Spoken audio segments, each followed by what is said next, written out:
everyone and welcome back to another vlog. And nandito ako sa Shore Tree Residences. Bibisitahin ko yung isang unit na si SMDC ang nag-furnish. Kasama na siya sa nung binili ni owner, kasama na yung mga gamit.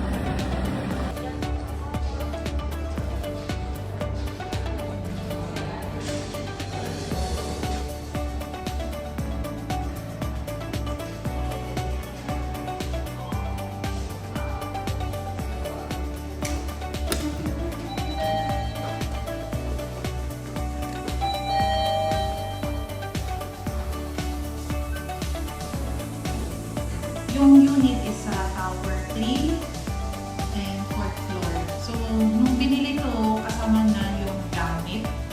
Nakapackage siya kay SMDC. Send ko lang yung detalye.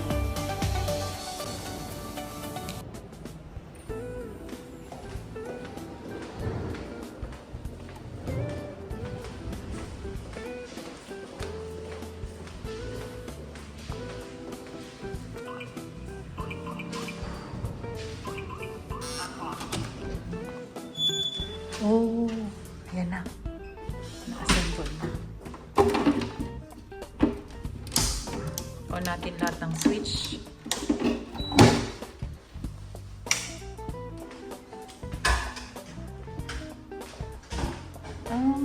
Ganito siya talaga. Parang pag ano.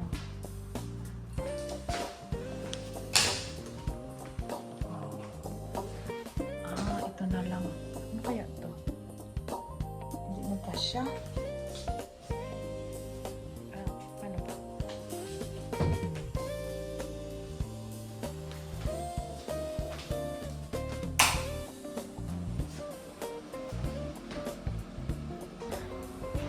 Yan. Inon ko na lahat ng ilaw. Hello. Ito, kasama na to doon sa package ni sir. Ang shower heater, kasama na rin. Dining set for 2, side lamp, TV, and cabinet for living area, sofa, white na white, and aircon.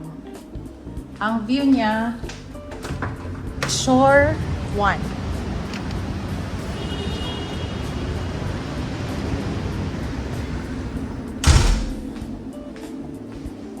Di pa nila na-assemble yung cabinet. And ito yung bed. Yan. Naku.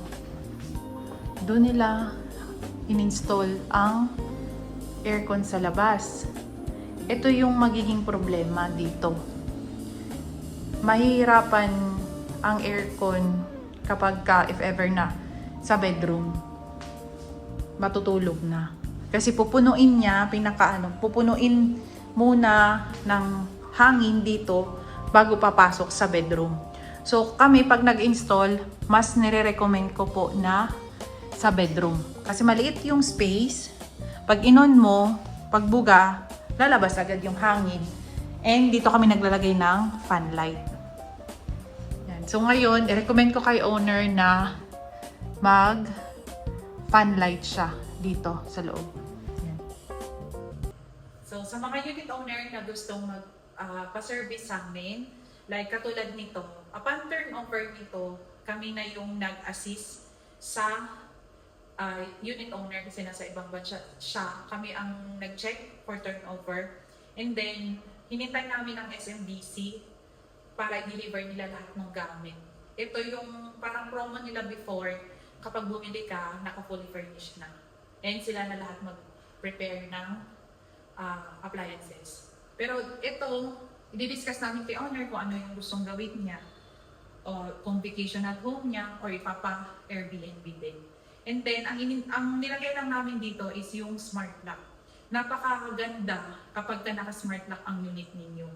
Ang benefit nun, unang-una, pag tumaas ang Meralco ninyo, pwede ninyong ireklamo sa Meralco na walang pumapasok. So makikita doon sa record ng smart lock na walang pumapasok. So may access kayo nun. And Ang benefit nun, isa pa is, pag may pumasok sa unit ninyo, is mano-notify kayo. Basta may, gateway, kasama yung sa smart lock nilalagay, and merong Wi-Fi. So sa Wi-Fi, pwede kayong mag-lock in ng 1 year, 6,000. Good for, 1 year, 6,000. So 500 per month lang. Nakasecure na yung unit ninyo. Malalaman na ninyo kung sino yung pumapasok sa unit ninyo. And pwede kayong magbigay na lang ng code sa amin na yun yung code for housekeeping and then sa maintenance. Yun ang kagandahan ng smart lock. Kapag meron kayo. Papakita ko sa inyo. Ito yung smart lock na nilalagay namin. Premium type. May na rin siya, fingerprint. And then, makikita niyo iba siya. Kasi nga, na siya.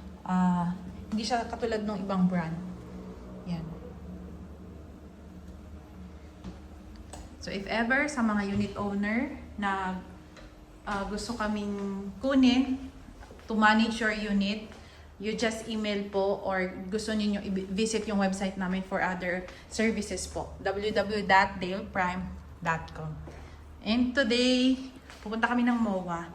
May gustong kainin yung staff ko na mga bagong i-treat ko sila. So punta tayong MOA.